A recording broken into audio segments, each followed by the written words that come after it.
Thomas Soto, 6h-9h sur Europe 1. Le débrief de la matinale, les temps forts de ce que vous avez entendu ce matin sur Europe 1. Gérard Larcher, le président du Sénat, était l'invité de Jean-Pierre Elkabbach et à 8h20, il nous a raconté qu'il avait rendez-vous avec Cabu le 8 janvier, le lendemain de l'attentat de Charlie Hebdo. Écoutez. Il venait me voir pour me poser la question, est-ce qu'on peut rire de tout ? J'aurais répondu oui, et en fait, j'ai fait l'interview le jeudi avec les amis de Cabu, et j'ai répondu qu'on ne pouvait pas rire de la liberté assassinée. Un attentat, justement, aurait été déjoué de justesse à Lyon au mois de septembre. Ce matin, le Progrès de Lyon nous apporte des précisions.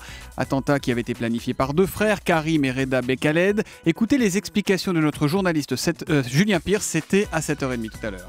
Le 16 au matin, donc, les policiers interviennent. Ils arrêtent Karim Berhaled, mais Reda, lui, a réussi à prendre la fuite. S'ensuit 2 jours de cavale, 2 jours durant lesquels les forces de l'ordre ont craint le pire. Ce fugitif est finalement interpellé à quelques kilomètres seulement de son domicile. À mes yeux, il avait sur lui un revolver chargé et c'est loin d'être la seule trouvaille des policiers. Dans les appartements des Berhaled, ils ont mis la main sur une Kalachnikov, des munitions, mais aussi des gilets de police, des caméras miniatures, des talkie-walkie, des cagoules et un brouilleur d'ondes.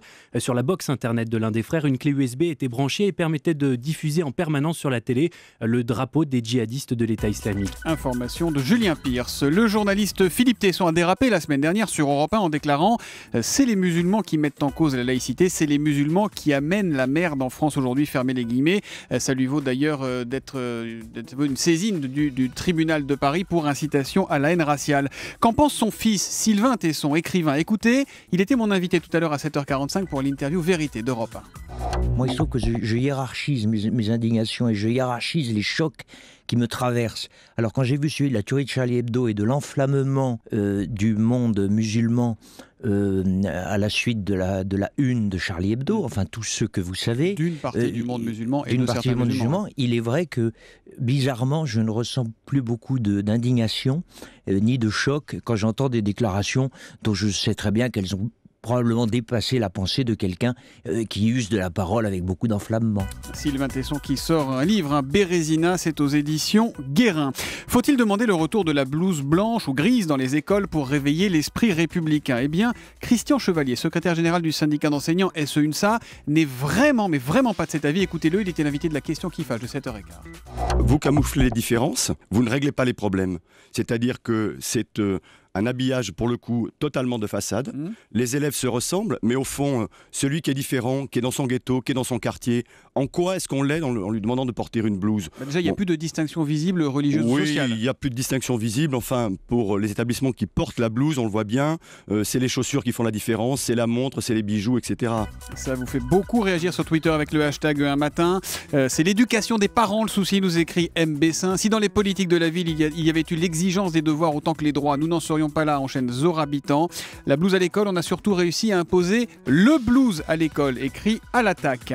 Dans l'avion qui le ramenait des Philippines, le pape François a tenu des propos très crus et assez inattendus adressés aux familles catholiques. Écoutez-le, c'était à 8h. Certains croient, excusez-moi du terme, que pour être de bons catholiques, ils doivent se comporter comme des lapins. Non, nous devons défendre la paternité responsable.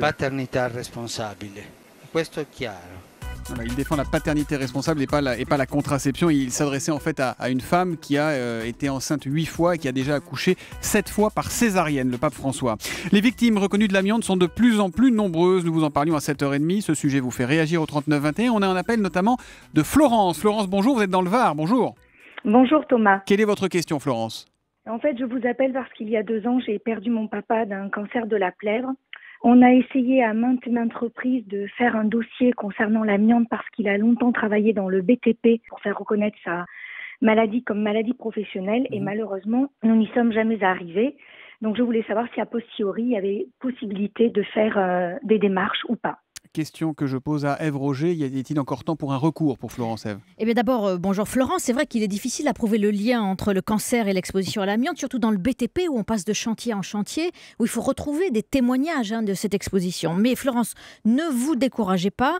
Le cancer de la plèvre est un cancer spécifique de l'amiante. 80% des cancers de la plèvre sont dus à l'amiante. Donc on peut reconstituer un dossier, même a posteriori voilà, auprès du FIVA, le Fonds d'indemnisation des victimes de l'amiante. l'amiante. On peut se faire aider, Florence peut se faire aider par l'association Andeva, l'association nationale des défenses des victimes de l'amiante. C'est important, ils connaissent bien les procédures. Et si ça marche, il faut savoir que le préjudice moral pour une veuve peut s'élever à 30 000 € et pour un enfant à 8 000 €. Voilà pour la réponse d'Ève Roger. Si comme Florence vous voulez réagir à la matinale, 39 21, europe1.fr ou Twitter avec le hashtag un matin.